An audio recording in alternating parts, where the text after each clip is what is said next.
contrast, compare, Dutch angles, and mise-en-scène, etc. That's a full podcast on the mise-en-scène of the podcast. Ooh. Someone should do an The illustrated mise-en essay on us. podcast. I give up with this show, D, because we have so many better ideas for different shows.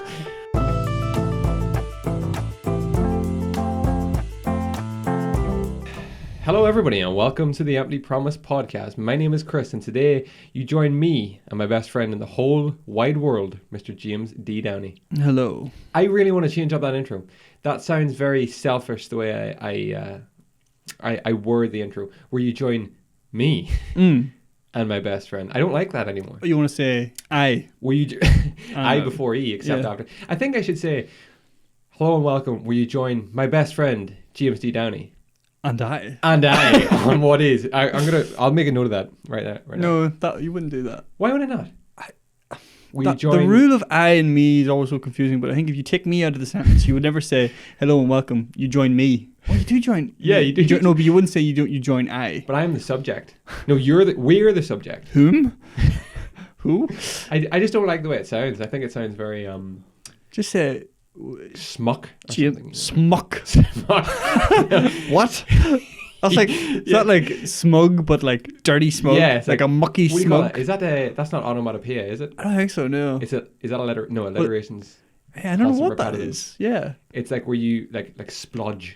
Yeah, but that's splodge is onomatopoeia because it's something that sounds the way the actual sound is. That's what onomatopoeia is. Yeah. Yeah. Okay. But smuck, I mean, you're not describing a sound. You're describing a mood. I was going to say smug. Yes, smucky bastard. Yeah. But smuck just sounded I better. like smuck. Yeah. It sounds like a really bad smugness. Exactly. Really And that's what I don't want our podcast intro to sound like. Now I'm Smucky. aware that we've wasted a minute of our listeners' But you time. have coined a term. I have coined which a is term. important. Mm-hmm. Smuck. Good. Yeah. Word of the day for the podcast. There you go.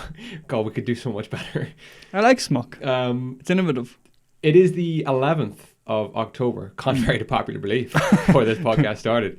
It is the 11th. It is a Sunday. It is a glorious Sunday where we are, D. It is. It's beautifully crisp. It's crisp, yeah. It is chilly because there's not a cloud in the sky, which love is normally this a great time thing. of year. I love it. I'm in my autumnal shirt. Yep. I feel festive. Or your fall Fa-la-la-la-la shirt. Fa-la-la-la. I seen on the way over here 3 people walking at 9 a.m. in the morning. I was surprised. On a Sunday, I was surprised. Good. Seen 3 separate people. Yeah, I mean, for their walks. Nothing better than a Sunday. Probably sounds like nothing, but remember we're in rural countryside. Like sticks. Yeah. Like there's nothing here. I seen as many houses as people walking. As people. No, well, there's more houses, but still. I get you, but that's a fantastic way to start a Sunday. Go for it. Makes sense, yeah, but I don't think I'd ever. I was still surprised that enough people have actually got the get up and go to go and do it. Because I'm like, I would love to go for a walk, but I'd never do it in a million years. I'd lie in bed till the last moment. The last moment, yeah. Well, thank you for being here. Yeah, of course. Yeah. And thank you to all our fantastic listeners for tuning into this podcast. We hope it finds you well. If you are a new listener to the podcast, we hope this episode, being it your first episode, is one of... Well, we hope we live up to the expectation, really. Yeah. You know? Of an empty promise. In usual fare or standard, you're going to bring me a list of interesting facts to do with this day. A list maybe. And a fact, and it's actually of this day, the 11th of October. In 1910, Theodore Roosevelt became the first man to have held the office of American president and to have flown in an aeroplane. Right. Which is not all that notable. So it's not that he just held the office, it's that he also flew in an aeroplane. And he is the first to do that, ever. And here's a list of other people who are firsts yet may never be recognised as such, let alone recognised and lauded for such firstiness. Is that actually the list? That is the list. Wow. The first British Prime Minister to have eaten an orange. Yeah. Is not... I don't know who it is. All right. He hasn't given the list of the people who've done it. He's just given the thing that people have not been recognised for. So we don't know to this day who is the first British Prime Minister to have eaten an orange. The first British actor to have trodden in spilt yogurt. The first Italian traffic warden to have heard ABBA's Knowing Me, Knowing You. That's a good one. We've never been told. Who would know that?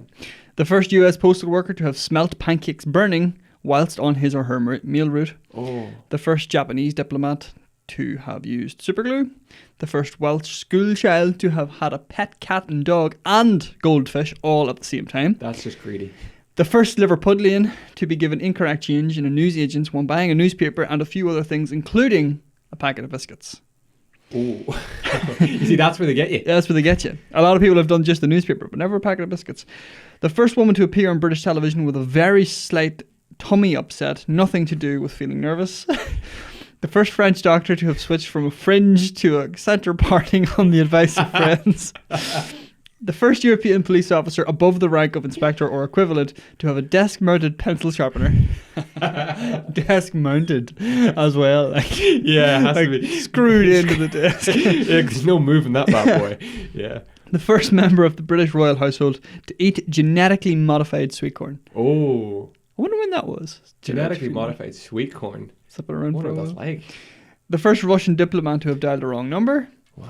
The first member of the Royal Academy to have been involved in a minor road accident involving an animal. The first rocket scientist to have said, "It's not rocket science," then remembering that it is, have laughed about it. That's a good one. The first heart transplant surgeon to have been disappointed by the breakfast at the conference hotel. The first Scottish school teacher to have repaired their own puncture on their bicycle in the rain. The first member of a British expedition to have lost a game of Scrabble to their daughter at home.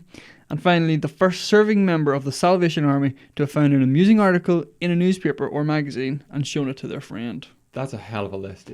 All of those people to this day go unrecognised. We can't recognise them. Yeah. We don't know who the first for all of those items were. I really like some of them as well. And some recognition should be given. Especially that was a good one about the surgeon who complained about the breakfast, you know. What about the guy the first inspector to switch from a fringe to a centre part? Centre part. On the advice of friends. On the advice of friends. Yeah. It's not an absolute certainty in every single case that these things happened. It is statistically extremely likely that each and every one of these people exists or existed, if only we knew who they were to give credit where credit's due. Yeah. Well, if there's one person to track them down and find out, it's Philip Ardell. Philip Ardell. He's got to do it. There'll be a second edition of this. That is a fantastic. I must look and see if he has a second edition or any other books. Jesus Christ. That's a great listy. Just so many people go unrecognized. And here's another, I guess, interesting thing. Do you know that Queen Elizabeth I was like one of the first and only people to taste genetically made chocolate that they made in like a bunker/greenhouse during World War One, or would have been World War One, I guess. In Buckingham, I'm assuming it was Buckingham Palace. They grew the cocoa bean, right, which we don't do here in the UK. It just doesn't have the right conditions. And they turned it into a bar of chocolate for the Queen and maybe her sister. I don't know. Very good. And they were like the first and only people to have ever had 100% authentic British chocolate. That was during World War, I think, 1, maybe 2. Could have been Queen Elizabeth II either. That's mad. Yeah. There you go. I'm pretty sure that's come on this podcast before. Why? I know why. Yeah, why. Yeah. Well, there you go. Yeah. I know. Just, you learn so much on this show. So much that you don't think you need to know, and now you know it. A lot of people would say it's not important, but they're wrong. Now you can impress your friends and family with all these delightful tidbits. Unless you recommend this podcast to them and they hear it for themselves, which you should do. Yeah, you should 100% recommend. I'm actually going to switch my phone off because I don't want that interference. I'll do the same. We're prepared. You don't want that. Did I tell you about the absolute horrificness of last week's audio? Yeah.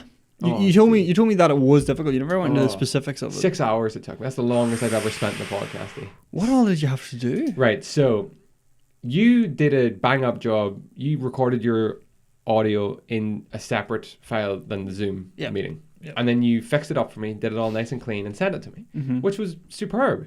Superb. But when I used it with the Zoom meeting, like the actual MP4 file, the video, I couldn't sync it up. I couldn't sync your mouth up to what was going on. The words that I was saying. Exactly. You're always a second either too slow or too fast. Didn't matter how tight I went with it. So you said to me then, maybe just use the Zoom audio. And I thought, okay. But it wasn't great. There was a lot of interference and it cut out from time to time. There was cut out for a second here and there. So I thought, I know, I'll take the entire Zoom audio into Audacity. I'll fix it up there and I'll bring it back. Okay. So I did that and it sounded great. And then we got to the bit in the podcast where, you know, we played the files, the Peggy Hodgin files where the audio recordings. And from that moment on, we had no more audio. From Zoom? Nope. For either of us? Nope. Nothing. Wow. Okay. But when I that was only in Premiere Pro. But when I listened to the audio back, I had it. And I could not figure out what was going on. So I pieced the whole thing back together using the original Zoom audio. So we had a complete file. The audio played the whole way through where I needed it to. Then I exported the whole thing as one file. Took that exported file back into Premiere Pro. Exported just the MP3. Took it in. Redid it. Put it back in. And then took the whole thing back out together as one file. And you had it all done? Yeah. That sounds like a pain in the ass. It's just for something like we were saying, oh, this is going to be great. We'll have 2 lovely crisp audio files, 1 lovely video. Oh, yeah. No. The other fucking thing that was that your local recording didn't work. Oh, jeez. So there was more fucking... Yeah. Yeah, that was anguish horrific. and pain. And then on top of that, my laptop started to... like the disk space was full. So it was so slow. And everything I wanted to do was taking like way above the normal time. So we had a lot of pain with that podcast last week. Thankfully, it did very, very well for us. Yeah, it sounded great when it came out. I was surprised after all of that. I wasn't happy with it compared to our normal standard. Yeah. We'll be back at our usual best this week. Mm-hmm, absolutely. Because everything's all local and there's no internet fuckery to mess it up. One of the joys of being out in the sticks, you don't have the internet to fuck you up. Exactly. You don't rely on it. So but anyway, that was something I got up to during the week. Something I got up to. Let's move on to our news of this week. Yeah. You want to get into some news? News of the week. No. That's good. We should have a little segment. We should have a little bit of music. A little jingle for the news. Yeah. Can I bring you some chilling news first of all? Absolutely, bring me some chilling news. This was, remember last week I mentioned to you that I had some news and I was going to keep it? Mm-hmm. Well, this is that news. So, a boy of 11 years old has leapt to his death after a final text to his mum about a, quote, man in black hood sparking a suicide game fear. Oh my God. Yeah. This is awful. Yeah. Yeah, this is grim, like. But a schoolboy, this is the UK, by the way. A schoolboy has plunged 100 feet to his death after a chilling final text to his mum about a man in black. Sorry. Apologies. This was not the UK. This was in Italy. Oh. They've seized the 11-year-old's device to see whether he was duped into taking part in a sick suicide game that targets kids. Lego reports that his body was found in a courtyard at the base of the residential apartment block yesterday morning. His final message to his mum and dad described as, quote, well-known and respected. Neapolitan professionals by the Italian media referenced, quote, the man in the hood.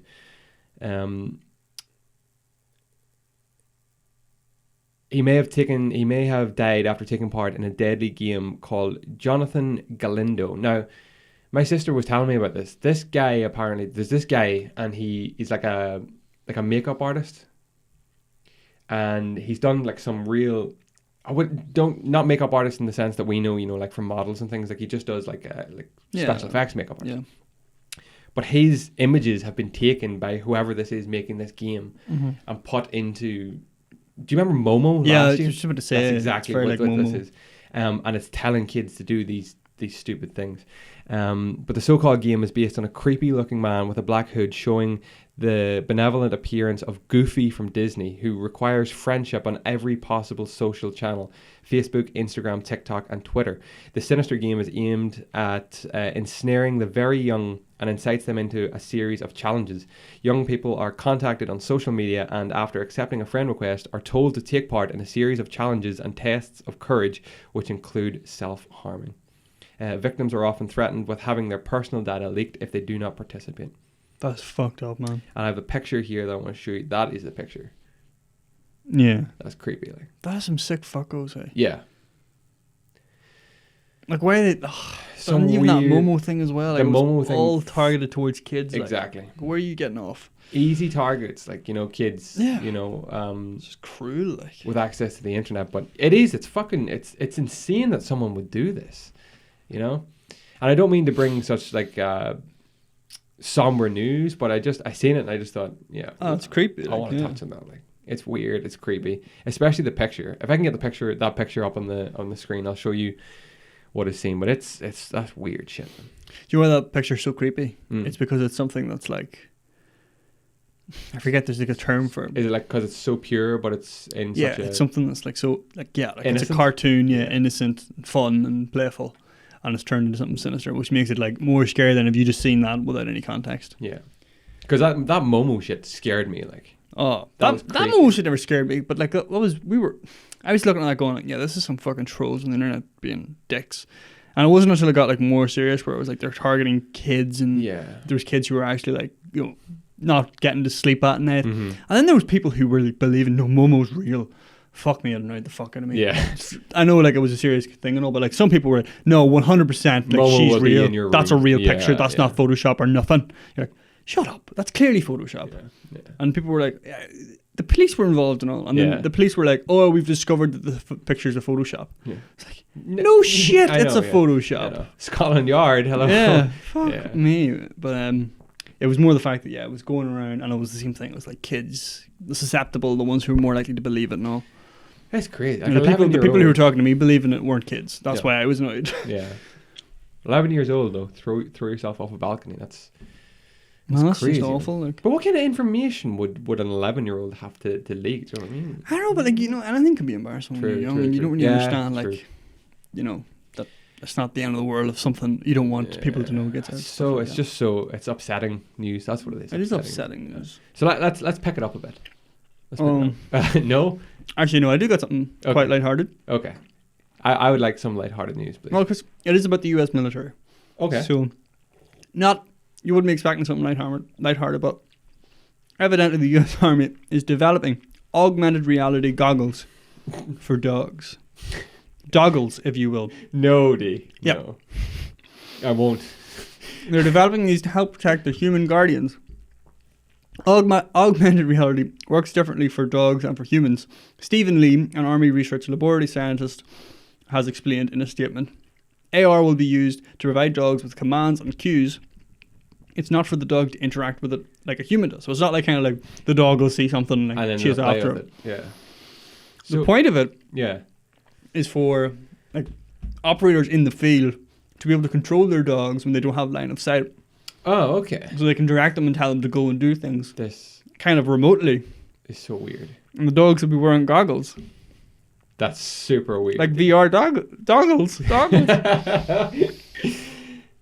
I thought this was amazing. Does this meet like animal standards or whatever? Like, are you allowed to do this to animals? Or will there be an uprising about this? Or I guess if they're already using dogs in like in drug raids and stuff, and like cadaver dogs, and I think there's like dogs that can smell out explosives and stuff like that. Yeah. That's what I'm assuming this is for. The current prototype requires the handler to keep the dog on a leash because the goggles aren't wireless yet. Oh well. Even without the ability to give the dog directions through the goggles, this technology provides one of the best camera systems for military working dogs. The handler can see exactly what the dog sees, so it kind of like gives a live feedback. It's pretty cool though.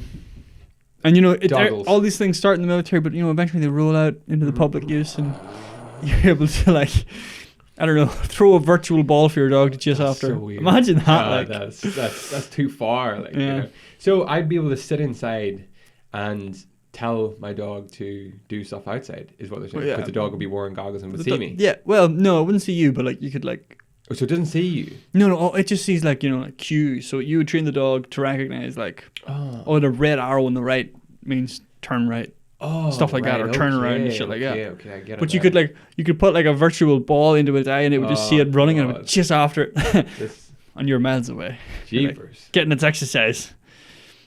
Where are we going with this, D? Like, where the hell are we going? This is what the military is funding. Yeah, that's right. Doggles. Mm-hmm. Get yours today. You can use discount code perverse podcast for 11% off. 11% off your first pair of doggles. Get them now. I have some news that I haven't proofread this. Because I literally found it as you were pulling up to the house. Oh, okay. But Damon Lindelof, who you'll know from Lost. Yeah. Says a Lost sequel could work. Oh, could work. Yeah. It definitely could work. Come on, Damon. Give me the good news. Yeah, the two writers, Damon Lindelof and Carlton Cuse, have both said it could work, but not with them. Yeah, fuck, I knew this. They kind of don't want to be... They're like, oh, we told our story, blah, blah, blah, blah, blah. Yeah. Remember Carlton Cuse said years ago, I know he's not interested in Lost, you can feel free to use the timestamps below to skip past this. But I remember him saying years ago that he firmly believes, because like Disney own it, it's like ABC own it, that there will be more Lost. Really? Yeah, but he's like, yeah, but we won't be involved. It'll be like... It'll be another... It's a profitable franchise. I'm sure that they're going to go in new directions with it. Yeah. Well, we've told our story on the island, blah, blah, blah. I guess I kind of like that, but I think I'd more like to see just like a Dharma, like a prequel if they do anything. Yeah, exactly. I think we spoke about this, but that's what I'd like to see. Don't give me sequel. Lost is wrapped up fine for me. Give me some prequels. Give me Dharma. I think come back and like how many years has it been since Lost? Like the story of Lost. Finished? Yeah, like 10 years. It finished 2010, so 10 years. Yeah, 10 years. So I mean, you could come back to the island 10 years later. It's nothing to do with any of the original cast, and it's just like a new story on the island, new weirdness, new enemies, new protagonists. I think it could work because like it's kind of like, you can think about it, it's just like, I mean, anything could happen on there. Yeah. Anything could happen on that island. Oh, I don't know. Maybe I'm just being wishful thinking. It could be shit, and then it would just be like, why did they do anything? Yeah, well, that's pretty much that's the gist of this article. There's a lot of Lost spoilers and stuff in it, so I'm not going to read the whole thing out. But they have said that they don't really want to be a part of it. They believe that they have concluded everything, as you say, on the island that they want to do with the writers and the cast. The two think that the texts of Lost hold satisfactory answers for the questions that Lost poses. Well, that's all we need to know. Yeah. If you disagree, go watch Lost again. Yeah. Thoroughly. You'll find out the answers. Yeah. Tuesday night, here's another bit of news. Tuesday night, the moon, the sun, and Mars are all going to be in line. Oh, the moon, the sun, and Mars. Yeah. It only happens once every every couple of 100 years or something? But they're all going to align. So if it's a clear night, Tuesday night into Wednesday morning, you will see... I don't know what you'll see. How will you see... You'll be able to see something. How does it make any sense? Will it look like a... If the sun is aligned with the moon and Mars, how are you going to see... If the sun is there, how are you going to see anything? That's what I mean. You'll not see... Unless... Is the sun... Is it like... Oh, I think I get it. So it's like the sun, Earth, moon, Mars. That's how it's aligned. Must be, yeah. Yeah. That must be it. Yeah, it makes sense. So the sun will be behind us, and we'll be looking forward, and we see moon and the Mars. Okay, I got it worked out. So will we see Mars beside a full moon or behind a full moon? That's what I mean. Yeah, we won't see it at all. But it's pretty cool. It is pretty cool. But you won't see anything. And Jupiter is still at the closest. Doing its own thing. Yeah. Fucking. There you go. Just a bit of space news. Jupiter. Naughty Dog has confirmed that all of its PS4 games will play on PS5. Mm-hmm. Yeah. Actually, yeah, they released the list of games that won't play on PS5. Yeah, it's like 10 games, and like I only ever heard of one of them. Yeah, and I don't even care. Like, I don't think anybody cares. Tweet out saying we are excited to share that all of our PS4 games will be backwards compatible on PS5, including The Last of Us Part 2, The Last of Us Remastered, Uncharted 4, Uncharted: The Lost Legacy, Uncharted 1-3, and the Jack series. The Jack series. There you go. The Game Awards are coming up. Are they? Yeah. Well, that's good. Yeah, they're still going ahead. Game of the Year. All remote. Huh? Yeah. All remote. I'd imagine so. Yeah. But they're coming up, and Game of the Year, I would imagine Last of Us will be in with a strong chance. Maybe. I don't know. I can't think of anything.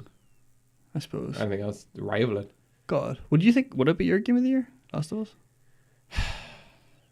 I enjoyed it. Yeah, that's it. I'm the same. I'm kind of like, I wish I could say it was definitely my Game of the Year. Yeah, I definitely enjoyed it. Yeah. But I think critics probably will like it though. Yeah, I think critics will like it. Yeah. For the unique storytelling road that they went down. And the bravery and the bravery. That's what it is. That's exactly what it is. I can't think of anything else. I actually can't think of anything Tsushima? else. Ghost of Tsushima? Yeah, I mean, I heard very good things about it. Sure, there were other games. I don't know. Like, do online games count? Yeah. I don't think that would ever get Game of the Year though. No. Online game. Well, didn't Overwatch get Game of the Year like in like 2016 or something? Yeah, maybe actually. I'm not saying Warzone will do it, but it's a big contender. Yeah, I can't think of anything else. No, I just haven't played many games. No, me neither. That's it. Like, yeah.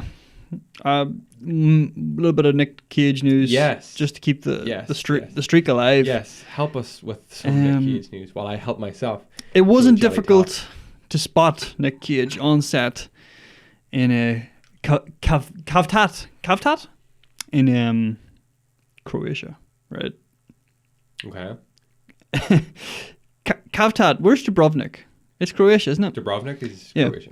Yeah, so this is where his latest film is being filmed in Croatia, and he was easily spotted in Kavtat, which is a town or city I did not know existed, wearing a striking pink leather jacket in typical Nick Cage fashion. Oh, pink. Oh, yeah. Pink's a weird leather jacket color. Pink leather, yeah. Yeah. It's a thing. I didn't even know that was a thing, yeah. Nicolas Cage and Pedro Pascal were spotted on the streets of Kavtat, filming the unbearable weight of a massive talent in which Nick Cage plays Nick Cage. That's right. Yeah. Yeah. Well, I can see now why he's wearing a pink leather jacket. Yeah. Because that's a very Nick Cage thing to do. Exactly. He is himself. Yeah, so they were just both spotted on set in Kavtat, heading to Dubrovnik, the old city of Dubrovnik. Should be careful in Dubrovnik. Why? I'll tell you after. Go ahead. Oh, okay. Yeah, basically on the set, heading across Croatia to film their scenes. That's fantastic. And he was in a bright pink pink leather jacket. I don't. Listen, it's a quiet news week for Nick Cage. Yeah. He's on set. He's working. I can't always bring you crazy stuff. This time he's just working. Unfortunately, he's not on Instagram either, so I can't tag him in nothing. Man, we should. He might be on Twitter. So he should be on Instagram. You should do your bit on Twitter. Okay. Guy, I don't like Twitter. I'll go on. See if we can tag him in some shit. But he's not on. There's a lot of fan pages. Oh, okay. I don't want to tag no fan page. I want the real McCoy. Yeah. Yeah, Dubrovnik. I once read I listened to a crazy story, true story, about a solo female interrailer who was brutally murdered and lobotomized and cut up and thrown into the ocean in Dubrovnik. Ah. Yeah. Young girl. I forgot her name actually. But yeah. That's the type of story that will... the Croatian police were so... I'm not going to say corrupt, but they were so lackadaisical. It was one of those cases where they didn't want like too much publicity because it would like it would ruin the tourism. The tourism. That's exactly it. That reminds me of like the Madeleine McCann thing again as well. Yeah, where what do you call that place they went to in Portugal? Oh. La... Can't just say La. I'm pretty sure it's La something. I'm sure it is. It's really going to annoy me now. Yeah. I nearly had it there. Same thing, and they were like, it's... you don't need to worry about it, it's fine. Yeah. No, they're downplaying it all the time. There's still advertisements for that place on TV. Praia de Luz. La. What am I going with it? La Praia de Luz. There's still advertisements for that place on TV, and every time I hear it, all I think about is that's where Matt McCann went. I ain't going there. You know? Well, yeah, I've heard Dubrovnik is just a counter to the negative. I've heard it's like amazing. Yeah. We're doing our bit for the tourism. You gotta get the pros and the cons. Yeah, that's it. Like, you may be brutally murdered, lobotomy, but it's scenic. And it's cheap. If so cheap. If you're trying to holiday on a budget, try it out.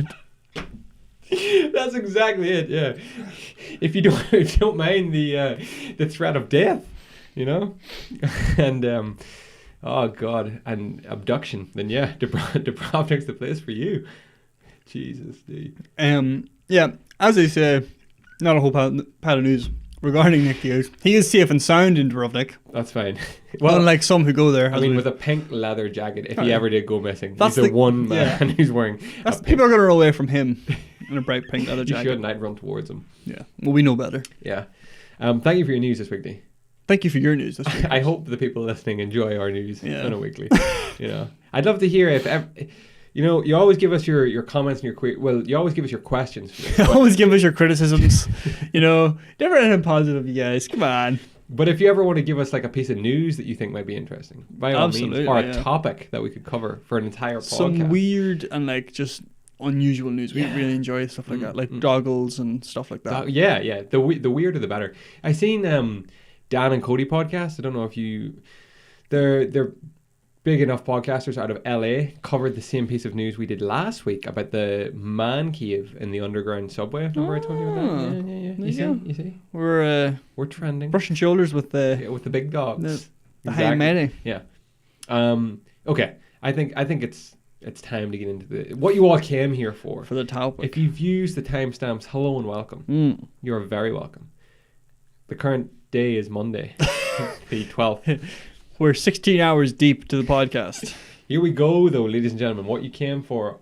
Third week of our Spooktober. Yeah? Second? Third? What did we do the first week? Spooktober part 1 was... What was last week's? Enfield Poltergeist. Part 1 was... Barney Hill? Oh, no, you're right. It was episode 1. There you go. I don't know if I enjoy that day. But because I was like, we got 2 more weeks of it. I was like, we're gonna have 5 weeks. That's right. Betty and Barney Hill wasn't Spooktober. It was just a weird story that came before. Yeah. Sorry, apologies, Dee. It's fine. And apologies to everybody listening. No, you haven't gone mad.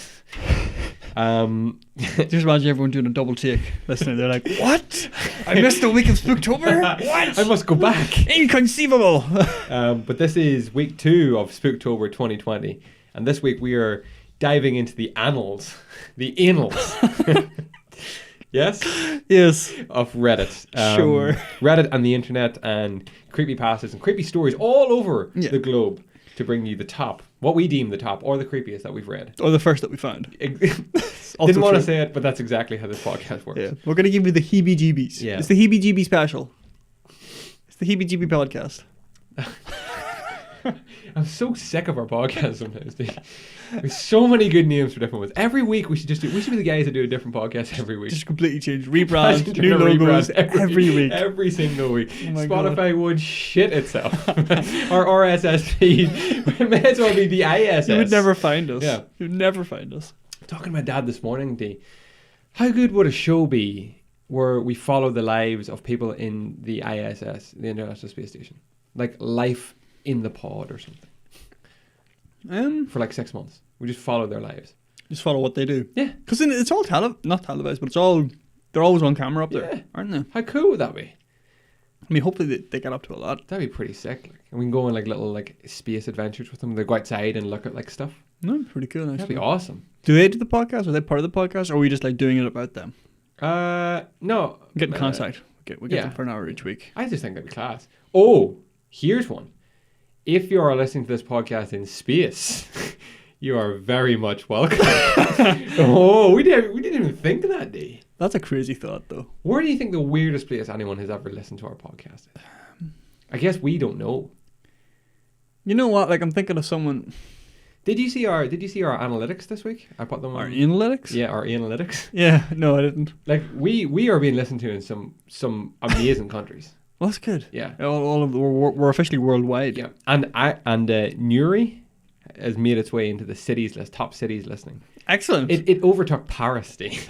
It overtook Paris. I mean, you know, it's the Paris of Northern Ireland, really. Jesus. Newry.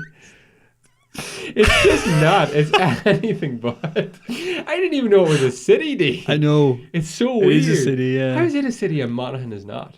Because the Queen hands out cities the odd time when it's her birthday and stuff like that. You're it's a city. Weird. Armagh's a city. For the same reason. It's just like Armagh a city? I think because Armagh's really old and Newry's a city because Armagh's really old. Yeah. It's because it's the home of Christianity. That's the only reason it's a city. It's not even the home of Christianity. It's like it's. That's true, by the way. We're just not. It's all propaganda. It is all propaganda. Is it? Yeah. It was like, yeah, St. Patrick was here. They haven't a fucking clue where he was. They're just saying he was. Make him a city. That's it. They're like, you know, St. Patrick. You know, St. Patrick of Ireland. Yeah, no, he's from here. He's from here. He's here. Yeah. That's his church there. He used to walk around the palace stables, so he did. Every day. Yeah. Great lad. Used to call into Johnson's Bakery, get a wee sponge. Like, you have any proof of this? Ah, yeah, no, we wrote a couple of books about it. Definitely, yeah. It's in the annals. It's in the annals. He's definitely here. Yeah. Was there even a St. Patrick? We're not sure, but if there was, he was definitely staying here. Definitely. And then they were like, yeah, Armagh, St. Patrick City, and it's like the smallest city in the world? Probably not. Tell you what. What about this here?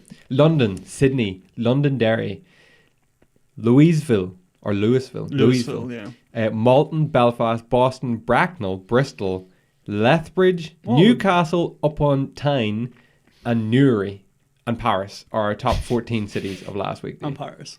And if you're listening to us in Australia, Canada, Russia, France, Netherlands, South Africa, or Sweden, thank you so much. Fair play to you. Yeah. You know where's always up there? Is Australia. I do think we have a lot of people who emigrated. Yeah. Or emigrated to leave, immigrated to come in. Yeah. Who emigrated, who's keeping up with the news back home. You're not missing much. No. But thank you. We don't really talk about the news back home anyway. No. You're more likely to hear a news article of something happening in Australia on this podcast than in Ireland. Mm-hmm. But yeah. But anyway, there you go. Thank you for being part of this. Let's jump into this week, Dee. Okay. Who wants to go first? I'll let you. I'll go first? Yeah, okay. You go first. Well, by the way, what we're doing is spooky story. Yeah, we said that, sorry. It was before the tangent. Sorry. We tangent hard sometimes. Okay, so I don't want to read out the title of this one because it's just creepy. It's very short. It's just a creepy thing to have happened. If you live alone, I wouldn't listen. But here we go. You switch people off our fucking podcast, man. No, it's enticing me. Oh, it's smart. You can cut that out, right? Okay, good. Jackasses. So this happened a few years ago in my old one-person flat. I had a strange feeling that something wasn't right for days. Like I was sure that I'd found food in the fridge that was less than when I put it back. So basically what they're saying is the food was disappearing from the fridge. Yeah. I found pillows from my couch on the floor, stuff like that. I lived alone back then, so there wasn't anyone else with me in my flat. Or so I thought. Well, one night I woke up around 1 a.m, sweating. And even though I didn't remember why, I was sure I woke from a nightmare. Since I was drenched in sweat, I decided to take a shower. So I put my phone up in the bathroom for music, turned on the water, and started to enjoy my shower. After a few minutes, I heard the door move. I never close it, but it still never moves. I took a look in the shower curtain and saw a shadow against it. And a look at my phone confirmed that someone was there. What? Yeah. Since I could clearly see a reflection in my screen. I should have continued the sentence. Yeah. That showed someone standing next to the shower curtain. It took a lot for me not to scream and to keep acting like I didn't notice anything, while silently taking the shower head off the holding and turning the water all the way to hot. I'm still kind of impressed at my quick thinking. Our water got really hot when you cranked it all the way to hot, and a few seconds later the steam was rising and the water hurt my feet flowing into the drain. I turned around, ripped the shower curtain open, and held the shower head right at the person behind. It was a woman. She screamed in pain, and I whacked her in the face with the shower head and jumped out of the shower and ran to the door, taking the key out of the lock and locking it closed behind me. A little later, she started to bang on the door, but the door didn't give. Thank God. I called the cops and went to the kitchen to get my big knife just for safety. I felt like my throat was closing up when I saw it missing and realized there's only one place it could possibly be right now. Fucking hell. The police came and arrested the woman, who turned out to have been the former person living in that flat and was evicted after not paying rent. Seems she made a copy of the key and came into the flat when I was at work, sometimes at night. It is possible that what woke me up in the first place was her, and honestly, I don't even want to think about it. Ever since then, I always insist that the locks are changed when I move into a new place. That's insane. Goosebumps. Literal chills, D. Holy shit. Yep. That is some quick thinking. Yep. That is some quick thinking. That's incredible. In the shower, yeah. Jesus. Turn up the hot. But imagine seeing a person standing beside you in the shower. And then realize, you were at like your most vulnerable. Yeah, exactly. I was thinking that. Yeah, you were in your most vulnerable state. Oh, and to get out quickly and lock the door behind like that. That's quick. Mm-hmm. Jesus. That's creepy shit, man. I can't get over that. Yeah. That this happens. You know, this is something you see in a movie. Jesus. Yeah. You're just taking a shower and next thing there's a fucking person standing. Fair play to them for getting it. Like, I just can't get over them, like, being able to do that. Yeah. To think. Yeah. that quickly, not give anything away, scald them, and that's enough time for you to get to safety, essentially. Yeah. That came from a female, by the way. That was a female. That's insane. Yeah. My God. It's crazy. Crazy people out there as well. Shit like that always scares me more. I know we said it last year, but that always scares me more than like paranormal stuff, because that's a real person that's just crept into your room. Like, that's just downright creepy. There's no call for that. There's a person who made that decision to come and do that. Yeah. Oh God, it's terrifying. Terrifying. Anyway, there you go. Well, I had something very similar. Oh, if you want me to go with it. It's quite short as well. Of course I do. I do believe it's a female perspective. Female living alone again. Oh. She always seemed to be at the target of these creeps. I lived alone with my dogs in a brownstone. In a brownstone in a gated community. I've never heard of a brownstone before. I'm assuming that is a type of home, like a model of house, like a red brick house, maybe something like brownstone. That. Okay. A brownstone in a gated community in uptown Dallas, Texas. I worked a few miles away, but came home every day for lunch to let my dogs out. After living there for about a year, I started to smell a man's cologne really strong in my entryway and up my stairs. I figured it was just my neighbour next door and didn't really think too much about it. Then one day, I found a dollar bill folded lengthwise on top of my purse. So like folded like long way in half. Yeah. Just like a strange way to fold. Yeah. a dollar bill, yeah.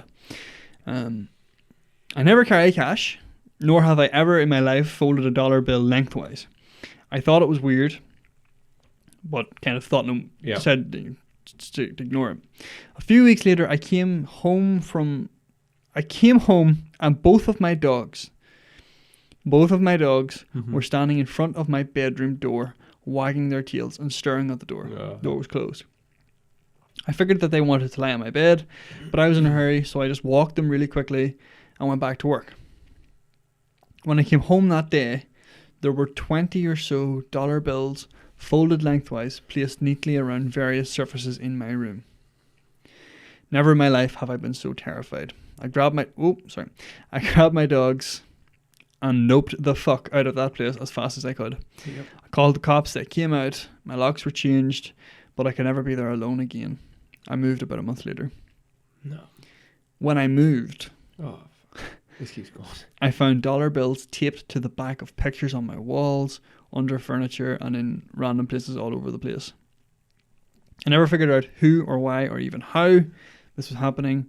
The scariest thing of all is knowing that day when I was home, whoever had been doing it was waiting quietly in my room, folding dollar bills, and my little dogs knew it. No, I don't like that. Day. What is that about? I don't like that at all. Oh Jesus! Someone thought of that. You in your house and there's someone else there coming in, but like it's almost weird that they're not doing anything like. Yeah, they're not doing anything harmful. Kind of. It's just perverse. Yeah, it's perverse. Exactly, that's the word for it. It's perverse. They're coming in and they're doing little things that. Oh. See, it's not that they're innocent, because they're definitely not innocent. No. But it's like they're not doing anything that would like kind of like make you fear for your life necessarily. But they're just freaking you out. Enough to creep you out. Yeah. It's a psychological torment. That's exactly what it is, man. It's fucking crazy. I don't like that. No, I don't like that at all. I'll counter that story. Okay. With another one. It's like poker. Another short one. Sorry. When I was about 7 years old, my brother was about 10. It was well past our bedtime when our mum woke off the couch to put us to bed. Our dad worked construction out of town back then, so it was often just the three of us at the house for weeks at a time. Up the stairs and to the immediate right was our parents' bedroom. Going left put you in the middle of a hallway. Taking another left down that hallway led to my brother's room.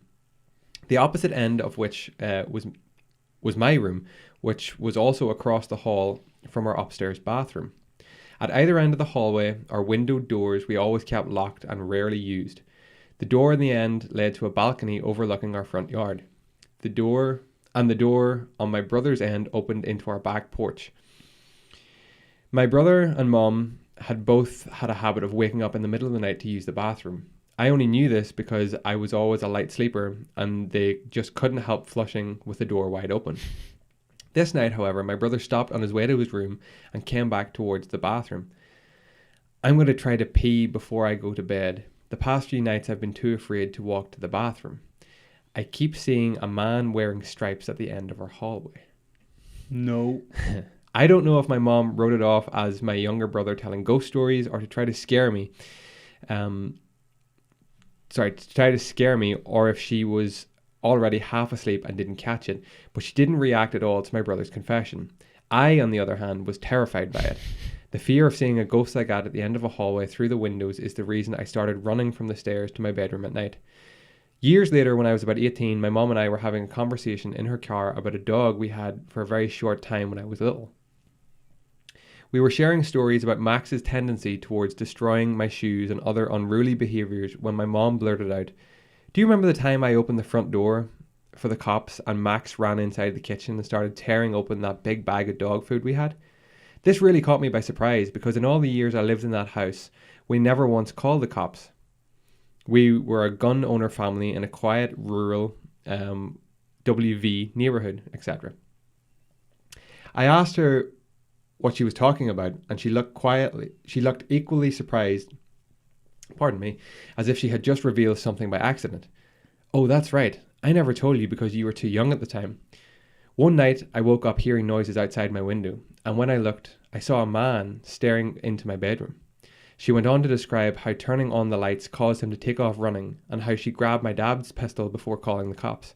I can't remember all the details I gave when they showed up. Tall white male, wearing a striped shirt and jeans, short dark hair, something like that. They said it matched the description of a man they were looking for in the area. Turns out he had escaped from jail on a murder charge.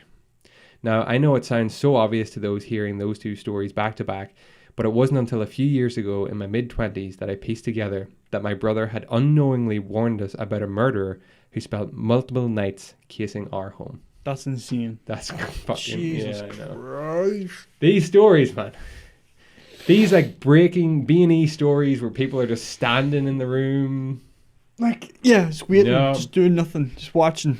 Oh. Like little boy just going, the guy's just standing there. Is that heater on? No? No. Do you want to turn it on? I got chills, Chris. See this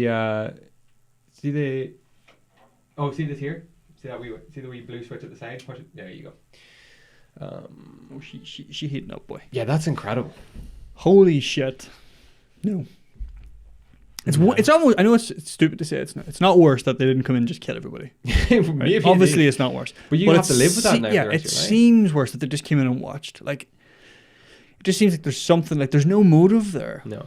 I mean, that perverse nature just they're getting some sort of gratification out of just being, just like knowing I'm in your house. Yeah. I'm in your house right now. Yeah. And I'm there, you don't know about it. Yeah. Fucking hell, hey. That's creepy shit. Oh, I don't like that. I don't like that at all. Yeah. Some creepy shit. The worst part as well is kind of, you say, like, that's a person. That's a real person. It's not a ghost. It's not a poltergeist or a demon. It's a man who just did it. Yeah. For no apparent reason. Yeah, a man. Like. Why them? We don't know. Yeah. Why that house? No idea. Yep. Just, that's what happened. Yeah.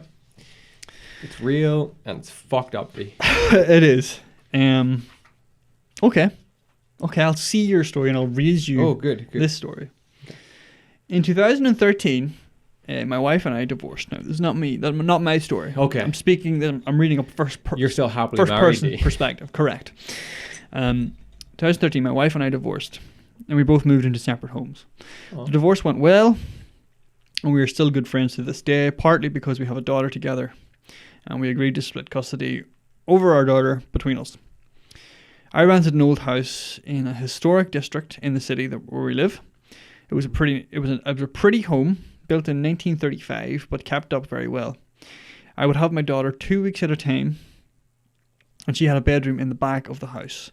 She was 3 years old at the time, and I kept noticing her talking to her friend. You can see Chris shaking his head. Nope. You don't have no friends. One day, I found her in a little closet talking to someone, and I remember her saying that she was talking to another little girl named Betty. I have no idea where she heard the name Betty, and she was only 3 years old, but I just chalked it up to a child's vivid imagination. Keep in mind, I am a single dad to a little girl. I really have no idea what I'm doing when it comes to dressing, hair, little girl stuff in general. Her mother is good at that stuff, but not me. I put my daughter to bed one night after her bath. I remember brushing her hair that night, but that was all I did. The very next morning, her mom came to pick her up from my house, and my daughter was just waking up.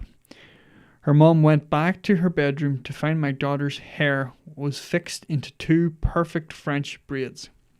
Her mom was real proud of me at first that I had done her hair so cute, but I told her I didn't and couldn't do that. I can't even braid her hair, much less do perfect French braids. Yeah. We asked our daughter how her hair got fixed like this, and she told us Betty did it. I broke the contract on that rental agreement and moved out within the next month. Well, girl. Firstly, credit to the dad. He did the thing that we should all do. Yeah. Just get out. Get the fuck out. But that's insane. So that little girl had some other girl / ghost / entity doing her hair. Did her hair for her. Nah. Or she did her hair into a perfect French braid. Or the dad did her hair into a perfect French braid. Leave the daughter and you just leave. Yeah, leave the daughter. Because whatever Betty is, Betty's coming with the child. I don't know, because her mother never experienced this stuff. Well, I mean, that's a very short story. Oh, dude. I don't like that. Leave the girl, you say. Your daughter. Yeah, French plaits or braids, from what I gather from having sisters in the house, are quite the difficult thing to do. Yeah. No. No. I'm not happy about that. No. Not happy that there's just a little... I hate whenever there's kids involved as well, because they're so innocent. Yeah, whenever you said that she was talking to her, no. An imaginary friend. No. An imaginary friend is a fairly innocent thing, you'd think. Kids are innocent, exactly. They're so pure and innocent, and they don't know of, this... they don't know of, deception or lies or, So if they say they're talking to someone, they are talking to someone. Yeah. That's it. But that's insane. They don't say whether that person's dead or alive.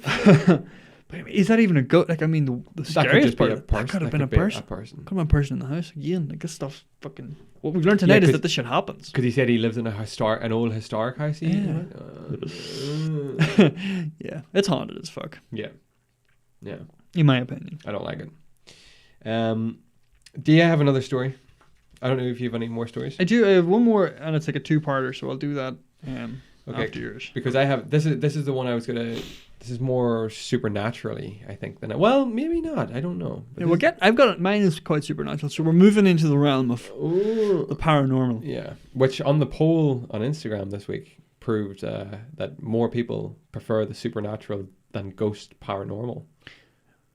UFO. What's the difference? So I would say UFO.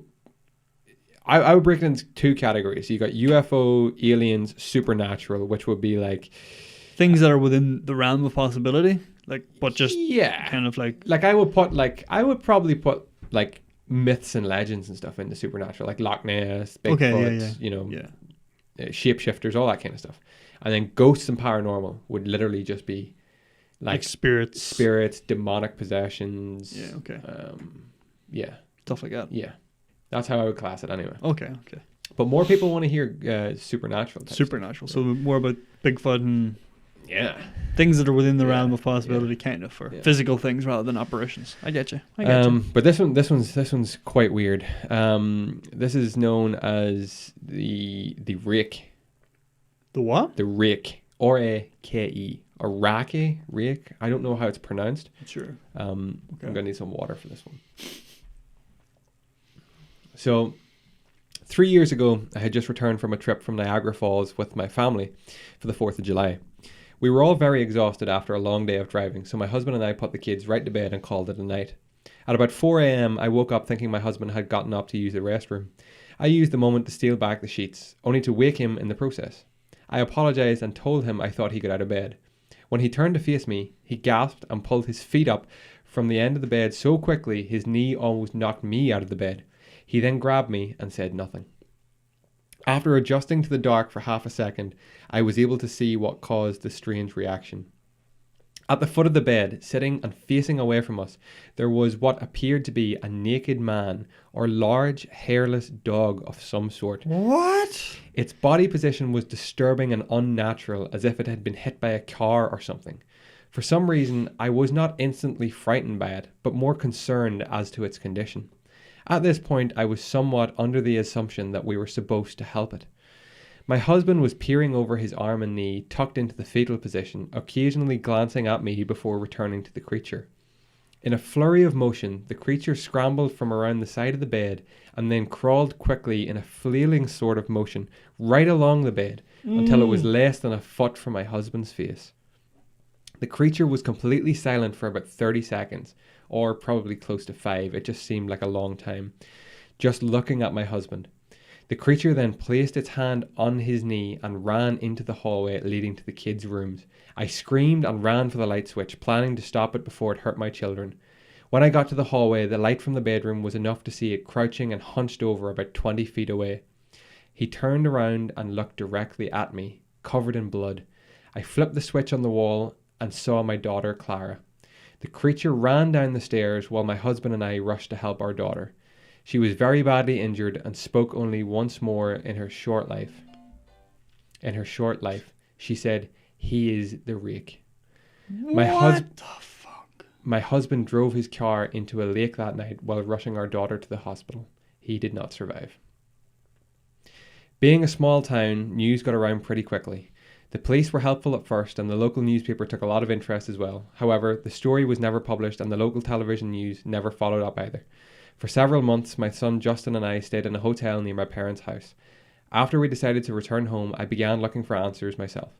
I eventually located a man in the next town over who had a similar story. We got in contact and began talking about our experiences. He knew of 2 other people in New York who had seen such a creature we now refer to as the Rake. It took the 4 of us about 2 solid years of hunting on the internet and writing letters to come up with a small collection of what we believed to be accounts of the Rake. None of them gave any details, history, or follow-up. One journal had an entry involving the creature in its first 3 pages and then never mentioned it again. A ship's log explained nothing of the encounter, saying only that they were told to leave by the Rake. That was the last entry in the log. There were, however, many instances when the creature's visit was one of a series of visits with the same person. Multiple people also mentioned being spoken to, my daughter included. This led us to wonder if the Rake had visited any of us before our last encounter. I set up a digital recorder near my bed and left it running all night, every night for 2 weeks. I would tediously scan through the sounds of me rolling around in my bed each day when I woke up. By the end of the 2nd week, I was quite used to the occasional sound of sleep while blurring through the recording at 8 times the normal speed. It took me about an hour each day. On the first day of the 3rd week, I thought I heard something different. What I found was a shrill voice. It was the Rake. I can't listen to it long enough to even begin to transcribe it. I haven't let anyone listen to it. All I know is I've heard it before, and I believe that it spoke when it was sitting in front of my husband. I don't remember hearing anything at the time, but for some reason the voice on the recorder immediately brings back the thought of that moment. The thoughts that must have gone through my daughter's head make me very upset. I have not seen the Rake since it ruined my life, but I know that he has been in my room while I slept. I know and I fear that one night I'll wake up to see him staring at me. The Rake. The Rake. Oh. I don't even know what that is. That is such a fucking... It's a creepy kind of story. Ghost story, man. Yeah, that's a proper ghosty one. You told me that around a campfire. Yeah, Oh, that bit, that just got me. See that bit where it was like crawling up the side of the bed? I was just like, no fucking way. Yeah. Like, I am dying. I am dead of fear. Like, that is so just scary. Paralyzed in fear. Yeah. Do you ever read about just on a kind of... Yeah. Related to that? Like, I'm not sure if is that a true story or is that one of those like... Is that one of those like no sleep? I haven't looked into it anymore, so I can't say for certain. I'd like to actually see if there actually is an investigation into that. Is it just a man or something? I'm not too sure. I don't know. I think it sounds like one of those like... It sounds like just a creepy kind of tale. Just like one of those stories, like like one of those campfire stories. Yeah. But do you know what it reminds me of is do you ever people who suffer from like sleep paralysis? Oh fuck! And they see things like this happening and they can't do anything about it. Fuck me! It's just the most fucking frightening thought. Sleep paralysis is no. Being awake and being, like able to tune into your environment, but without actually being able to move. Yeah, that's terrifying. All the while your brain is still like firing as if it's dreaming and just putting things in the room that just aren't there. Yeah. but you react as if they're real. You can do a thing to bring yourself to sleep paralysis, can't you? It's lucid dreaming. Lucid dreaming. That's what I'm thinking of. Yeah. You're actually still asleep. Yeah. This is like you're awake and you're aware that you're awake, but your body hasn't like registered that we're supposed to be moving. That's fucking weird. It's fucking creepy. Like no. I love creepy shit. Like I love creepy, supernatural, weird shit. You know that just that bit where it walked up the side of the bed that got me. Don't know why. Just I could just see myself. Yeah. Sitting there on this thing coming up the side of the bed, right beside you. My first thoughts when I read that story took me back to Skinwalker Ranch and the shit that was going on there. Because I'm like, if anywhere in the world has got supernatural shit going on, it's probably that place. Like. So much shit was happening there. Like, well, yeah. But I have another big one to share with you, but that's for next week's story. Okay, well that's fair. Then I've got a little two-parter here. Okay. And it's kind of, I think, we've slipped beyond I'm not sure if we slipped beyond the realm of reality at this point, but this is another paranormal, supernatural one. Good. I love this stuff. Which is weird as fuck. This is the stuff I properly, like, I really enjoy hearing about this stuff. So, again, from a first-person perspective, it's not actually me, guys, okay? Okay. I can confirm. This is the first time I'm actually writing about this. Oh. Not me, the guy. So, when I was 13, my older brother, who was 18, my older brother and I were on our way to a movie when we were hit by a drunk driver. I woke up in the hospital 4 days later, having lost my right leg and other leg in a cast, along with other injuries. So, really serious car crash. Wow. That night, I woke up to my brother sitting by my bed, telling me everything was going to be okay and to try and get some sleep. The next day, my parents came to visit and see how I was doing. I asked them why my brother wasn't with them, and they looked at each other but didn't say anything. That night, I again woke up to my brother sitting by my bed again, telling me he knows I can get through this, and I need to be strong and overcome this and not let my injuries stop me from living my life. We talked a bit, him not answering specific questions, but answering more general questions. I remember asking him why he was still wearing clothes from yesterday, because it was very unlike him to wear anything similar to what he'd wore the day before. He didn't answer that, but when I asked how he was, he said better than he thought he would be, given the circumstances. He reminded me to be strong and keep living and not let anything stop me, and how much he loved me before telling me I should get some more sleep. The next day, parents again came to visit me, and I again asked them why my brother wasn't with them. They looked at each other, and it was only after I said that I would like my family to visit together and not at different times, and I'd like my brother to visit during the day when we can talk more instead of at night when I'm sleeping. My dad asked me what did I mean by that. So I told him. That Andy had been coming to visit me at night. My mom broke down and left the room, and my dad then told me that was impossible because Andy died in the accident instantly. Fuck. I didn't believe it and argued, and I ended up having to be sedated because he got so angry trying to explain to his parents. That night, I had no visit, and the next day my parents brought a newspaper article about the accident. So his brother stopped visiting him as well. Jesus.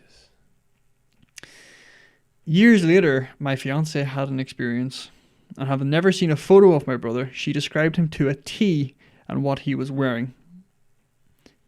They described that's a story as in for another time.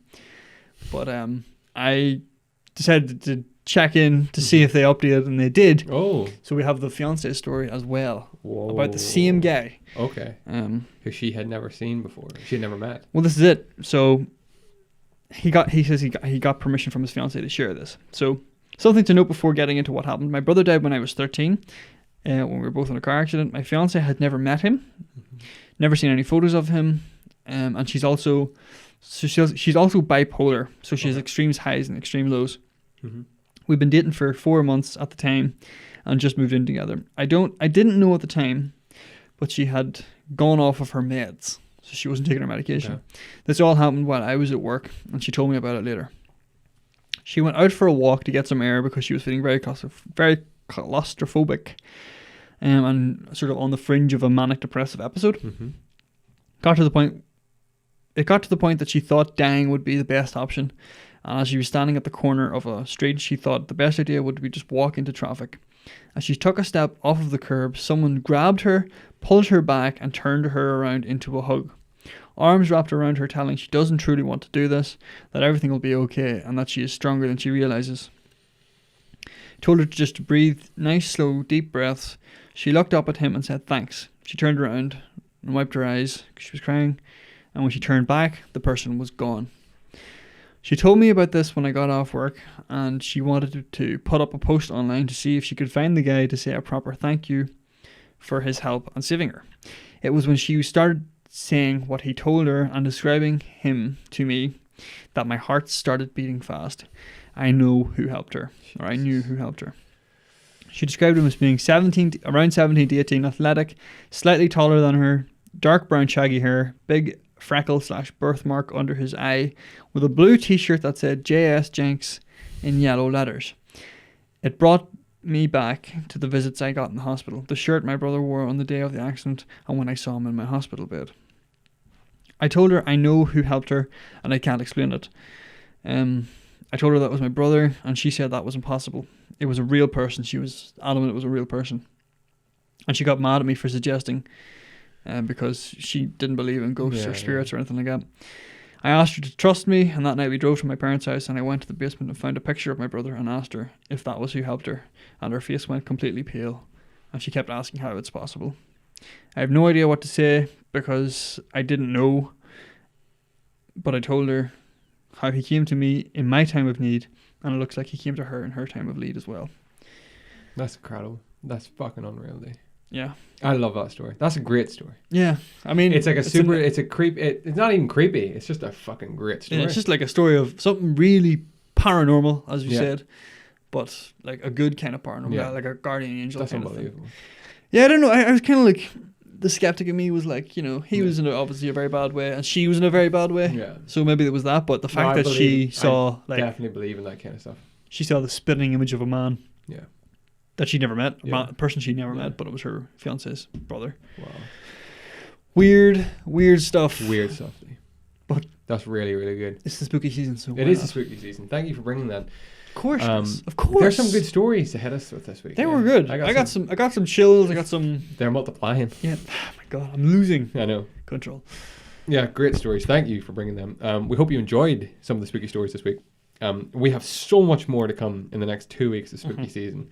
We're just gonna keep ramping this up, I think. I think so, yeah. I think we'll go for another big one at some point as well. Oh yeah. We'll try and go match the Enfield poltergeist. Yeah, we'll match it, and then we got to get our local. That's right. I've already started looking into that. I've started looking into that. Okay, as well. good. Excellent. Okay. It's always creepier whenever it's close by. When it happens, it's always the shit closest to home hits you the hardest. You like that? I do. I do. Yes. Before we move then into our community questions and personal with the podcast this week, remember that you can find this podcast, the video version, over at youtube.com. Just search for Empty Promise Podcast.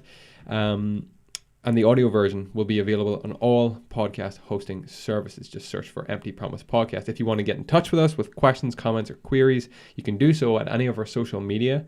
Instagram and Twitter work best. Search for the handle Empty Promise Podcast, or our email, which is www.gmail.com. Go into there, compose new message, and in the toolbar you want to write Empty Promise Podcast at gmail.com. There you go.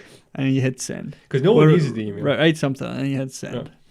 And you want to CC me into that as well, just so I can see. You go www.google.com and you type into Google, you say email, and then it takes you to email. Thank you for explaining to the people how to work an email. It's not easy. It's not easy these days, No. It's not obvious to everybody. World out there. No. Okay. Community questions first then. Got some. Hit me up. Well. Yeah. This one I think I sent to you during the week.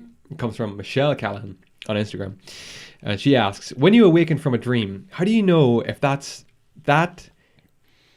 was in actual fact reality and now this is not the dream? I mean, the best way is to get like a spinning top. And just start spinning that like an Inception. Proper Inception. Yeah. If the spinning top falls, it's real. It's real. It's real life. If it keeps spinning. I don't know. It's a weird thought. Like, I used to think this when I was like younger. I was like, Like 20, 24, 25. No, when I was much younger, I used to think like, because back then you wouldn't be as confident of things like severe left. You'd be like, maybe I'm gonna wake up one day and I'm still gonna be like 7, even though I'm 8 now. Oh my god.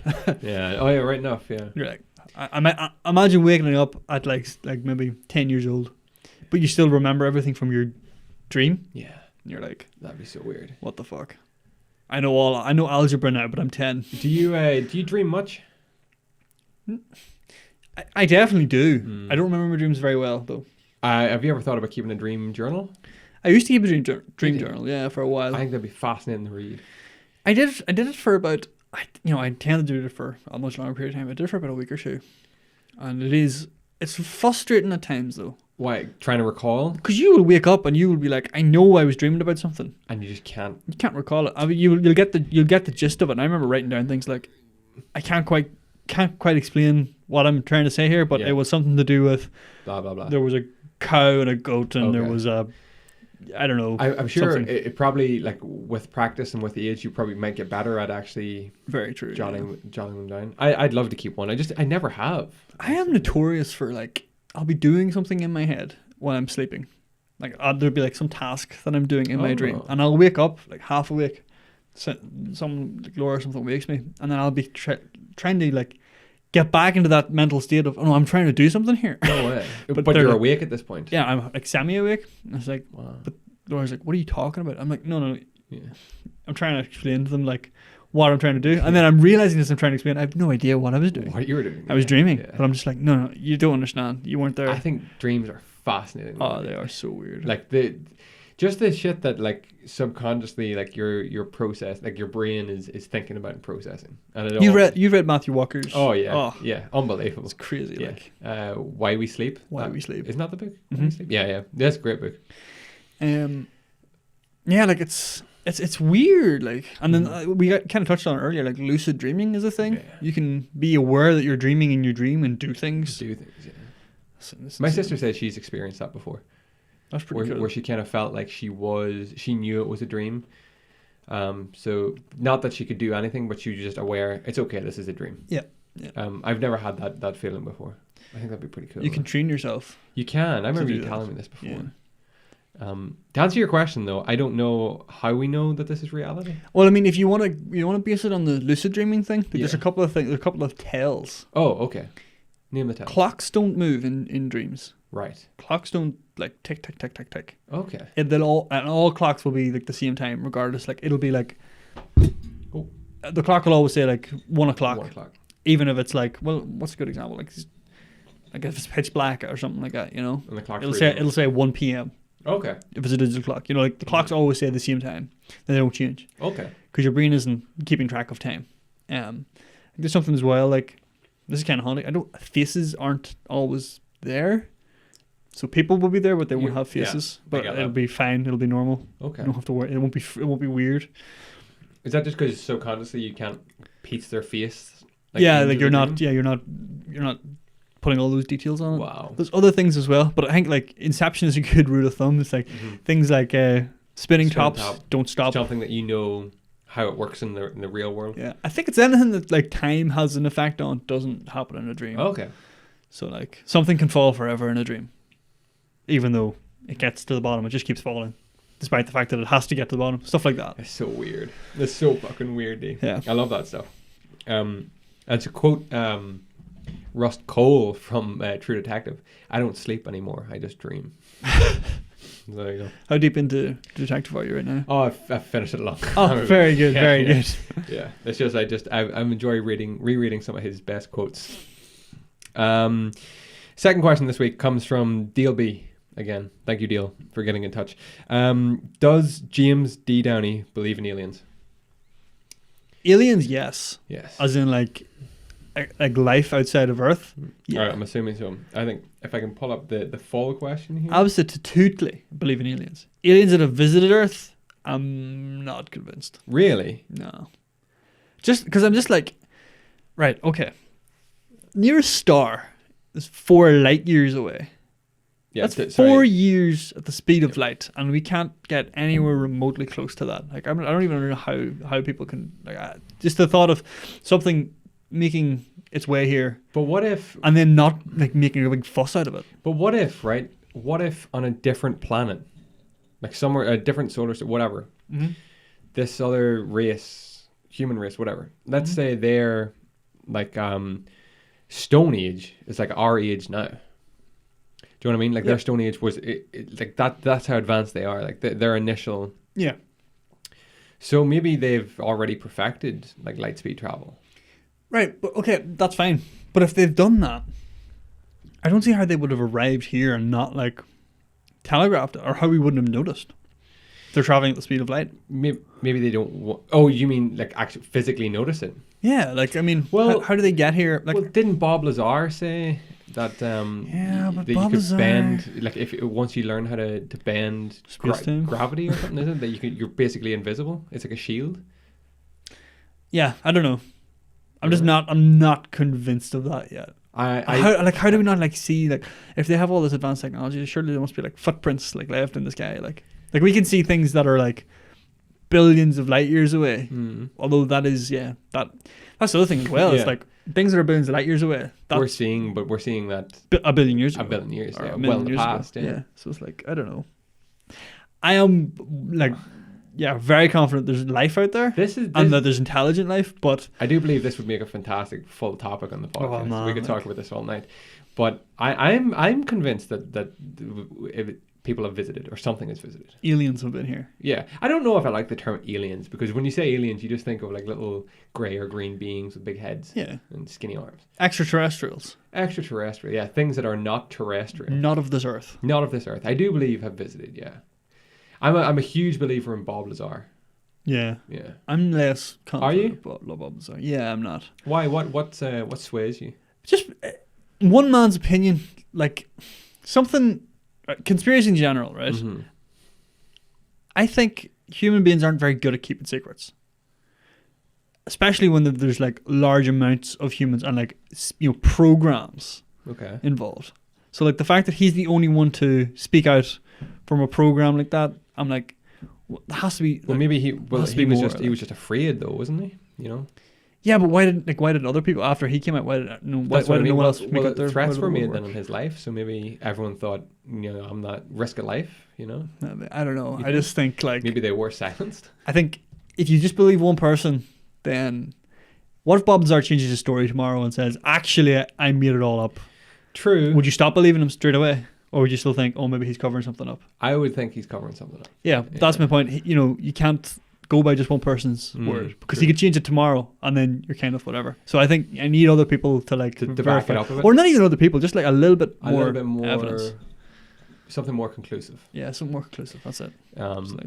I won't just dismiss him because he seemed like not to be in it for money or anything, but at the same time I'm not convinced that he's... I like to think we've been visited by something. In saying that though, I'm very convinced as well. I mean not convinced, but I err on the side that the military is behind an awful lot of shit. That's an awful lot of shit, I can believe that I don't think that we have the means of pursuing other galaxies and solar systems yet. But I do believe that we are probably a civilization who is well behind what could be out there. We could be very, very primitive in terms of other life. There are, right, a bit of a tangent for you. Blow my fucking mind. Yeah. I know you are. Yeah. There are these 3 tiers, right, of like civilizations. Crisps. Oh, okay. I wish. There's like, right, the 3 tiers. Tier 1 is, it's all based on energy consumption. Okay. So the tier 1 of civilization has the capacity or the ability to use all of the energy of their sun, of their star. So the sun. We can use the energy of the sun to power our civilization. Shit. That's tier 1, right? Okay. Tier 2 is like local cluster of stars. So multiple stars. Okay. And we can use the power of that to power our civilization. And then tier 3 is galaxies, like Milky Way, the entire Milky Way. We could use the power of a Milky Way. Yeah, we can use the entire of Milky Way chocolate bar. Right? Okay. That's the 3 tiers. So humanity is like 0.8 on that tier. Not even close to the first tier. We haven't even hit the sun. Like we're using the sun for like solar power and stuff like that. But not even to the extent that it could be used. Exactly, yeah. Okay. Like, we're still using burning fossil fuels and all this other shit. So we're like 0.8. And there's a theoretical 3 out there. Yeah. That is factor of like that's like so far ahead of us right now. It's crazy. They're using the power of the entire. They're using Milky suns. Way. They're using multiple suns to power their like civilizations to like get around to zip about. That's how madness. like yeah. That's theoretical. Like that's the amount of energy we would need to be using to be at like top tier. And we're using like point something like we're not you point, said we're just not using 0.8 or not 0.7 solar energy. Like yeah, we use a fuckload of energy. Yeah, like, doing the stuff that we do as humanity, but we could do a whole lot more, and we don't. Well, that's it. Like we have a sun up there. Yeah, I mean, obviously burning star that provides all life. Exactly. That sounds crazy right now. Like it's like, but like the sun does indirectly pretty much power the earth. Like, yeah, of course everything comes from it. Yeah. So the next step is to actually just go up there and like directly tap into it. Well, we could tap into it by putting like solar panels on the moon, for God's sake. Yeah, yeah. Or do you ever hear of like the Dyson sphere? No. Basically, just encapsulate the sun in solar panels. Just like the whole thing is just like a big sphere around, not like blocking out all light, but like all the way around it. Just solar panels, and that'll just power you. And why have we not done this? Because it's really expensive. But think of the long term. Yeah, but like it's people only live for about 80 to 90 years, so they don't think of the long term. That's the problem. That's one of the challenges we've got to get over to become a level 1 civilization, or so they claim. But anyway, that's kind of more science fiction at this point in our setup. Like the theory is that there's other like aliens out there who are already there. Exactly. And then the other theory is, I mean, they could have came here and been like, look at these idiots burning their resources to or they could have came here and been like, holy shit, they're burning stuff and creating momentum out of it. It's like, that's pretty cool. We were like, it took us like a billion years to get to that. Locomotive engine to good for them. Combustion to. The other thing is though, the universe is what, like 13 billion, 14 billion years old. Mm-hmm. Earth has been here for about 4 billion-ish years. It's like, how long does it take, a civilization to form? People are like, one of the arguments is that like we're still very, very, very early into the universe's like life cycle. So it's like maybe we are one of the first, potentially. The trial run. Yeah. Holy shit. Or the test run. I don't know. It's a crazy thought. Like, this is the kind of shit I want to discuss on this podcast at some point. Existential crisis coming in 3, 2, 1. Wow. Yeah, I like that. DLB, thank you for the question. Do you believe in aliens? Yeah, thank you for the question, because we'll return to this, I'm sure, at some point. That'd just be a nice topic to just sit and mull over some night. But thank you for the question. Jolly Bearded Photography gets in contact with us again. This question, classic yet a twist. What came first, the egg or the dinosaur? Aliens came first. Yeah, aliens did. Aliens planted the egg. That's it. Fact. I was reading about that. Remember that film Prometheus? Did you ever see it? No, that's Ridley Scott, isn't it? Yeah. Yeah, no, I haven't. That's what it's about. So aliens came and planted life on Earth. Really? Yeah. I heard maybe it's that's what happened. Slow burn. Oh, it's a slow as fuck burn, man. Jesus Christ. Yeah, okay. But yeah, there you go. That's 2 and 1. Aliens are real, and they planted they put us here. Yeah. Put us here. In terms of which came first, the dinosaur came first. Well, something had to come first, not the egg anyway, because we need life here too. Well, it depends on what side of the fence you fall on, like whether you're believing in, God just put monkeys in the earth, or whether you believe that we came from evolution. Bam. We came from the sea. I suppose we came from the sea. I guess we came from eggs. Understood that, like chicken or the egg. Like what came first? Like what's the thought experiment there? Well, I think like we said, it kind of falls to what you believe in religiously almost, because like if you believe obviously in the creation story, God created obviously just animals outright. Yeah. Put them into the garden. The chicken came first. The chicken came first.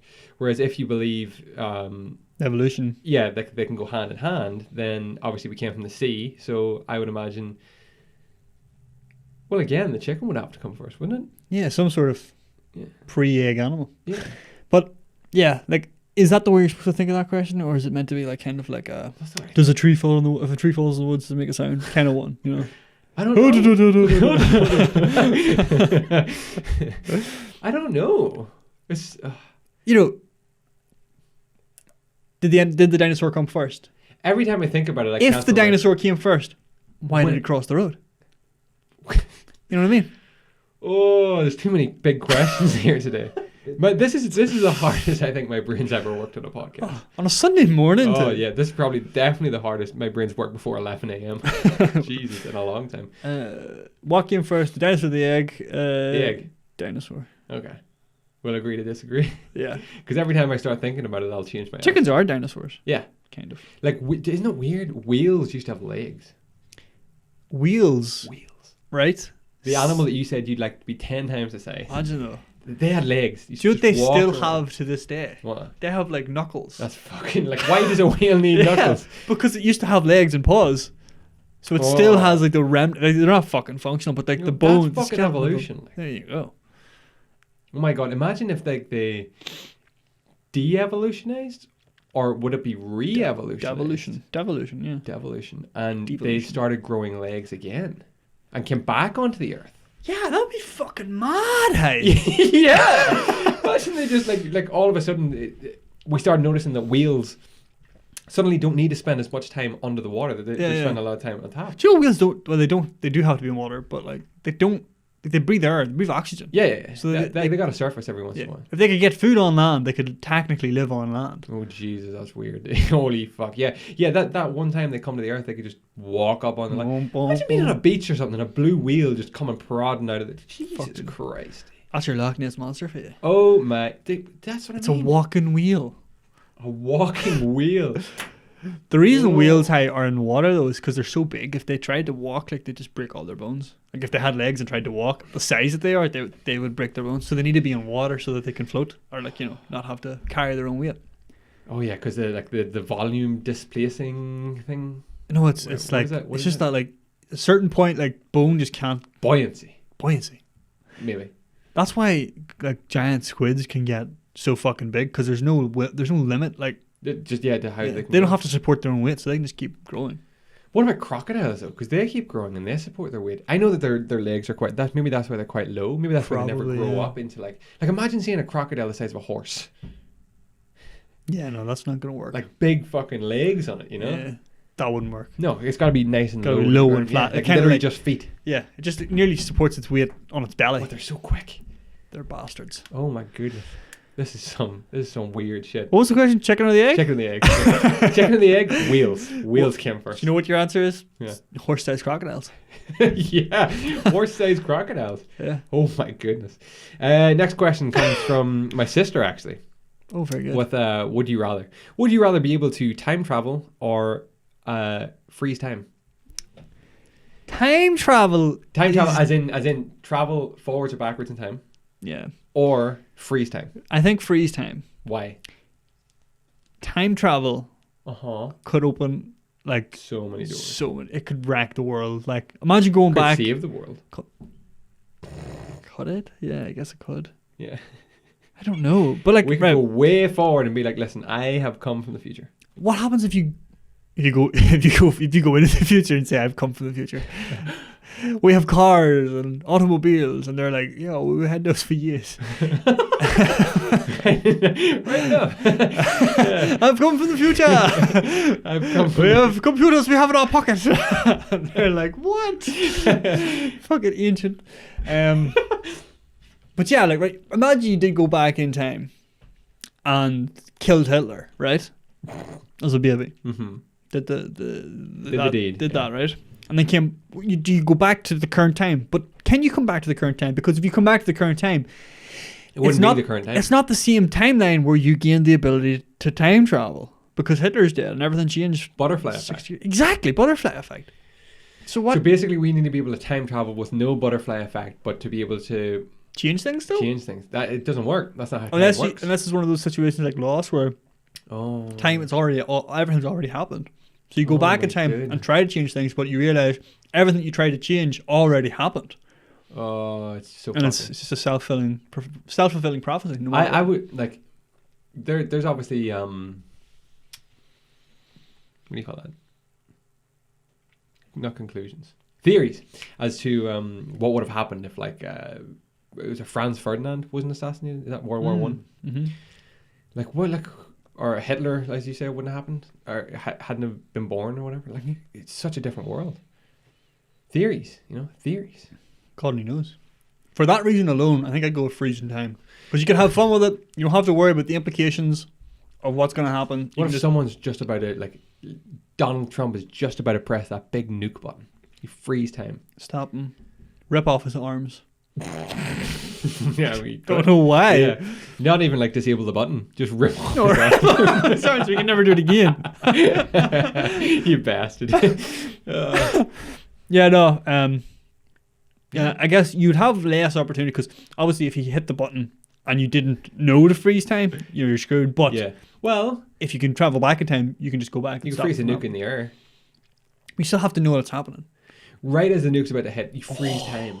Go and just redirect straight into that civilization that's using like 3% or whatever. Yeah. God tier, boom.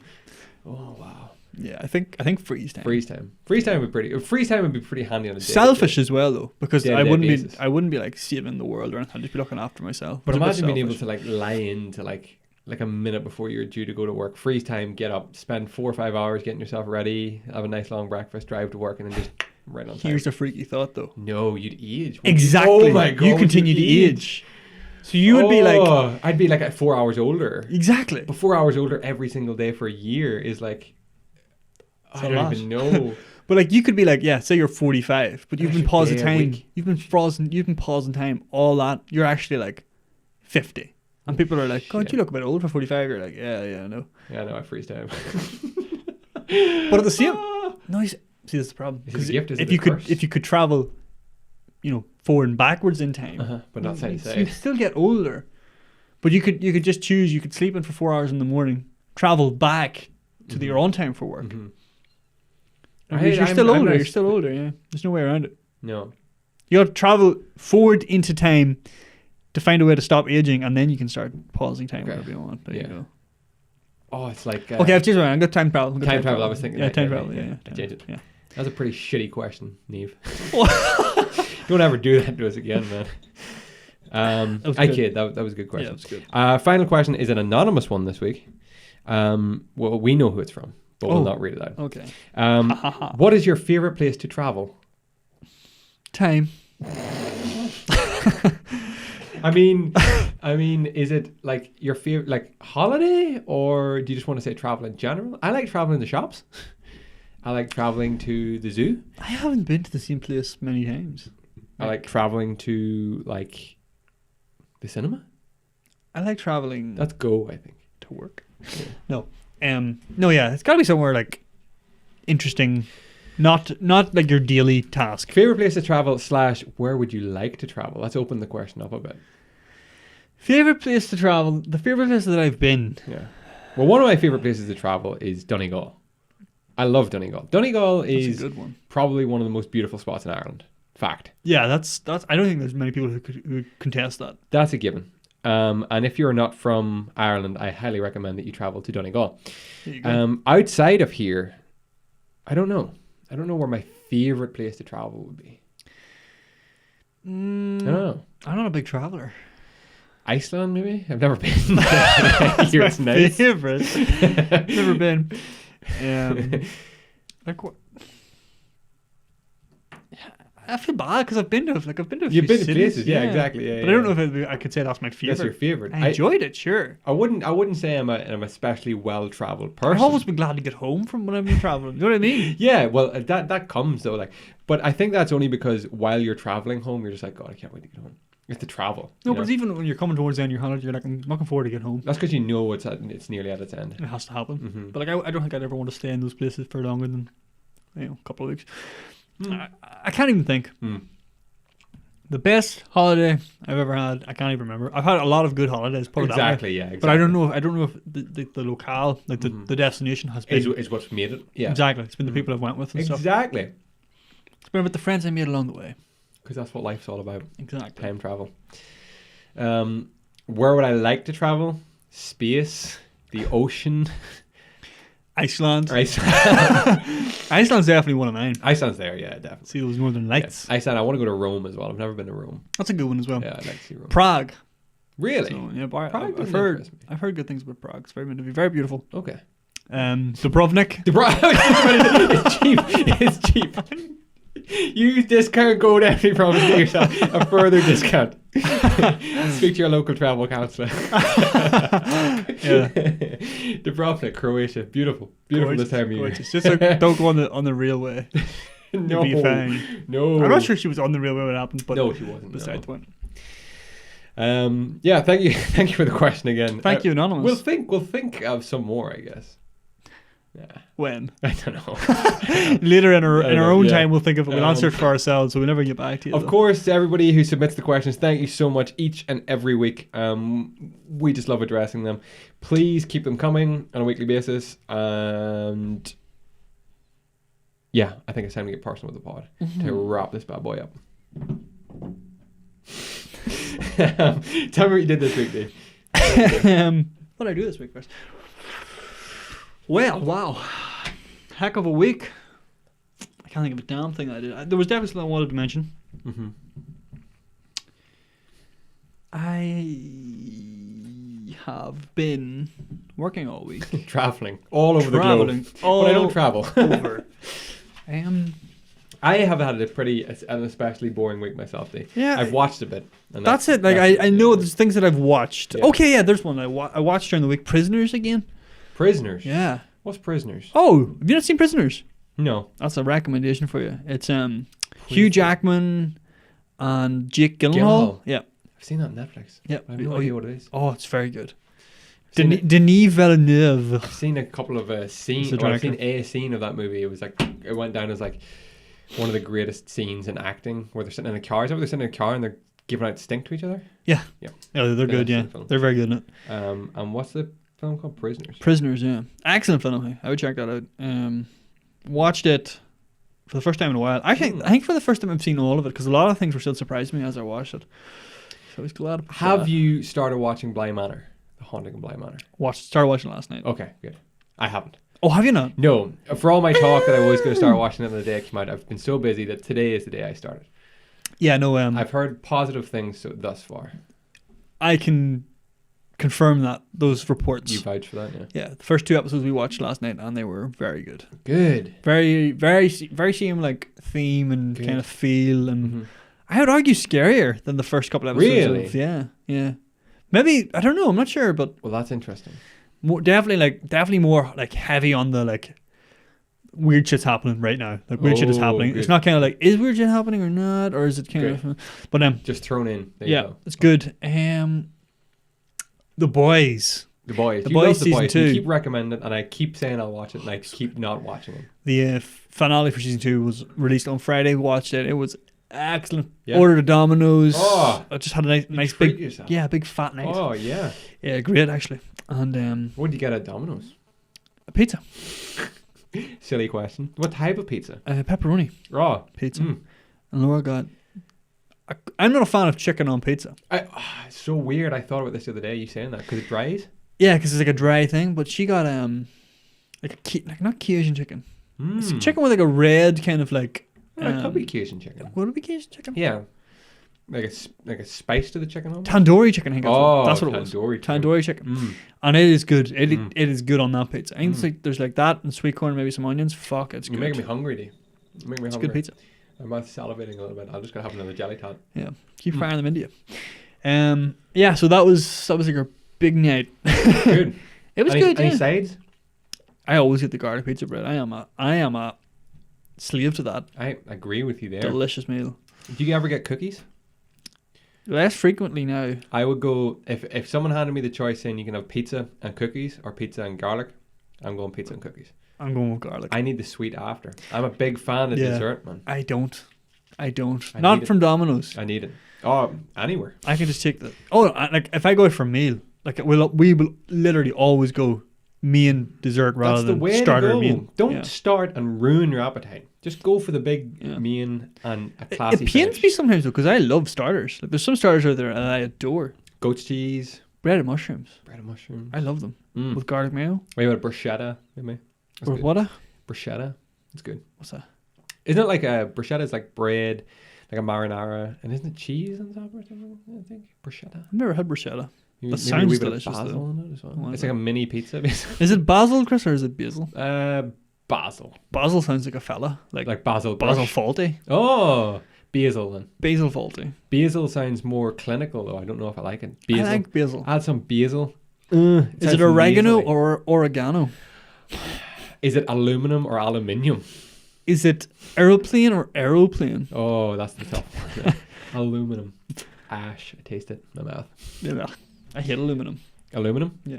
I don't know why. Why? I just hate it. Aluminium looks better. Sounds better. Aluminium is so much better. Oh yeah, aluminum is. I thought you meant in general as a whole. as a product? Product. I think it's wonderful. I use aluminium in anything. Yeah.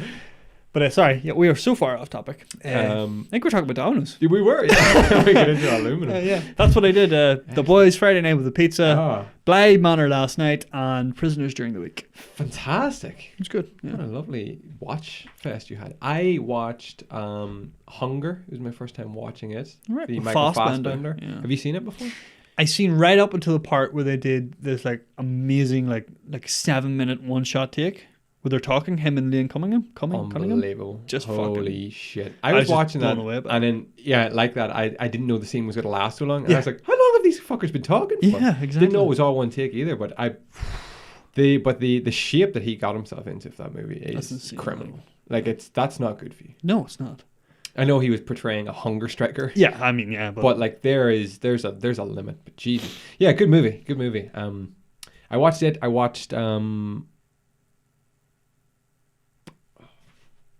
Yes, the movie I want to tell you about that would creep you out. Hush. Okay. Hush. Sounds familiar. It's on Netflix. It's Katie Siegel. Do you know that actress? If I say that name. Leela from Futurama. No. Go again. Different one. Do you know The Haunting of Hill House?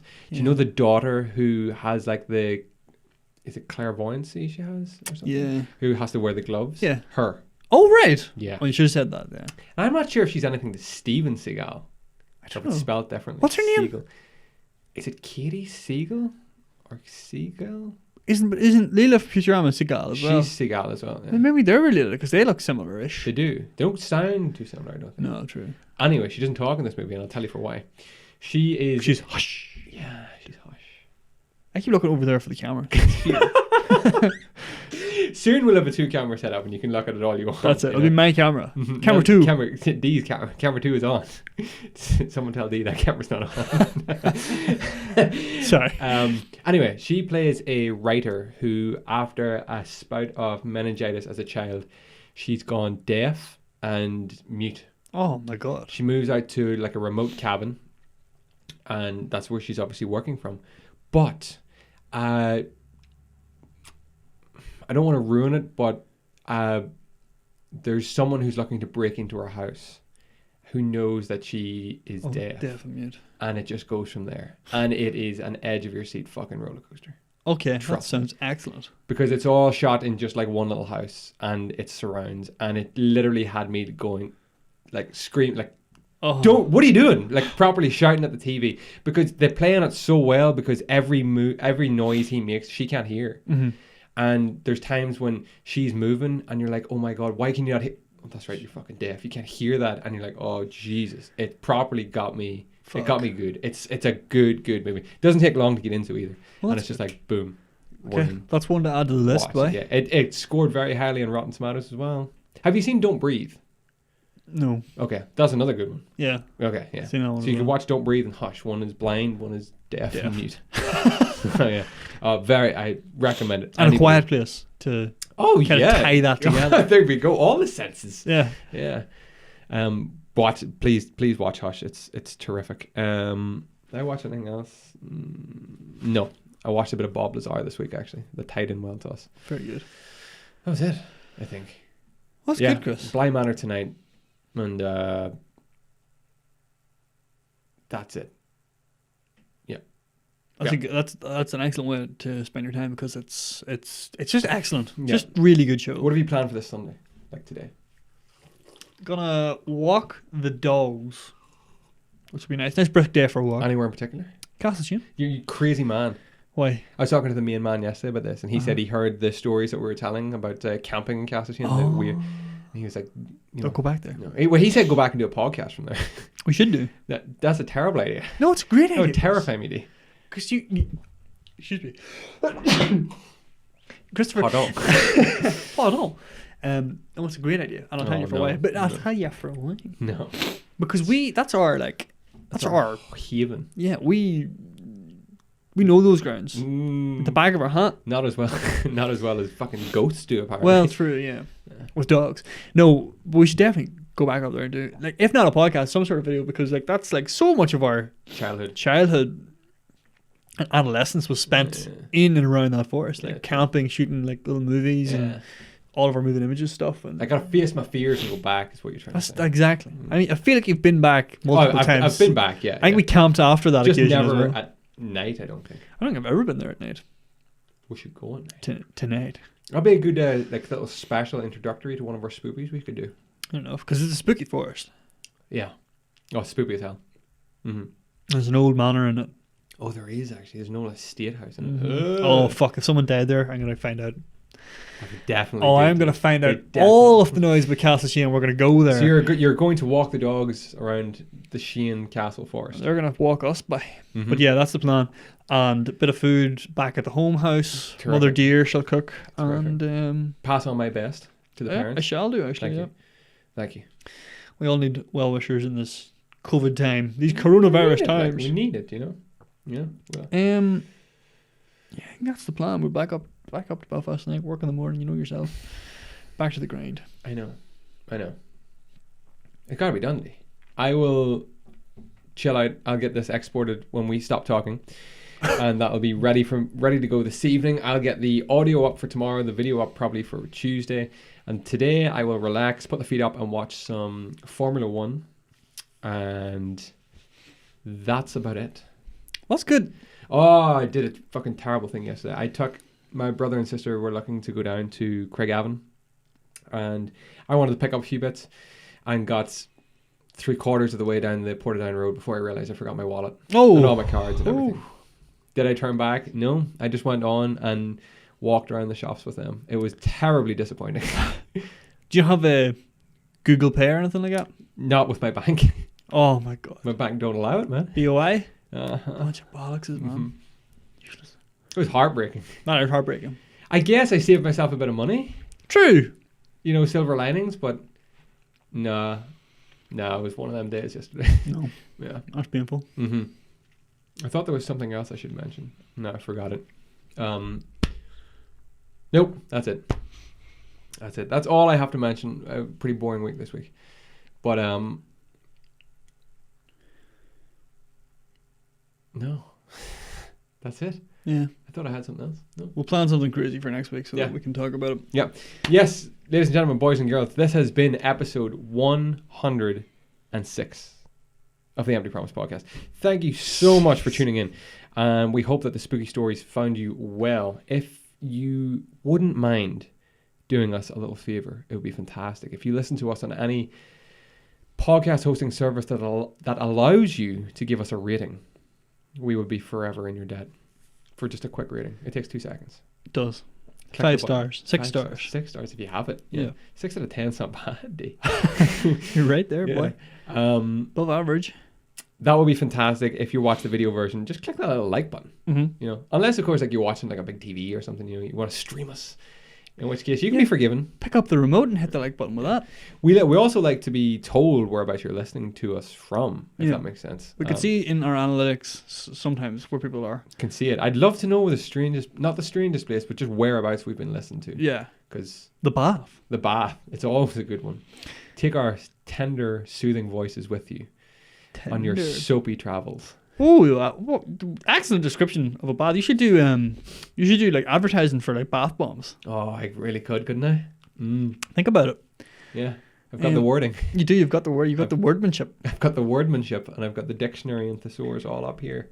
Anybody who is listening and is local, I'm sure we have a couple of local people. Let us know about like weird haunted houses, areas, even scary stories from around you and hopefully around us. I would say local, like anywhere in Ireland is fantastic. Anywhere in Ireland. Yeah. UK, British Isles. Yeah. Mainland Europe. Yeah. Australia. It's a small world, guys. Mm-hmm. But yeah, no, let us know. Like definitely, yeah. Because in stuff as well. If not next week, then definitely the following week. We were doing local ghost stories and tales, and it's going to be so good. I've got so many good tales to tell you already. Oh, that's excellent. I haven't got many yet, but I have. I'm like chasing some down. It's going to be good. We've got to decorate the place as well. Oh, excellent. Cobwebs and shit, you know. We're already halfway there. One more of those, and we're good to go. Just turn out the lights, make it a little darker. Oh, just a single candle on the table. That'd be nice, wouldn't it? That'd be spoopy. Oh, yeah. Maybe we'll do that. Yeah, because realistically, whoever watches the video... We'd have to do it at night. Yeah. Because... Well, we could black it out. We got the blackout there. Oh, that's true, yeah. Oh, I like this. Okay, fantastic. Right, well, let's wrap up this episode. Ladies and gentlemen, boys and girls, thank you for being a part of it. We will see you all next week, bright-eyed and bushy-tailed. Goodbye and God bless. Bye-bye. And that's it. Thank you.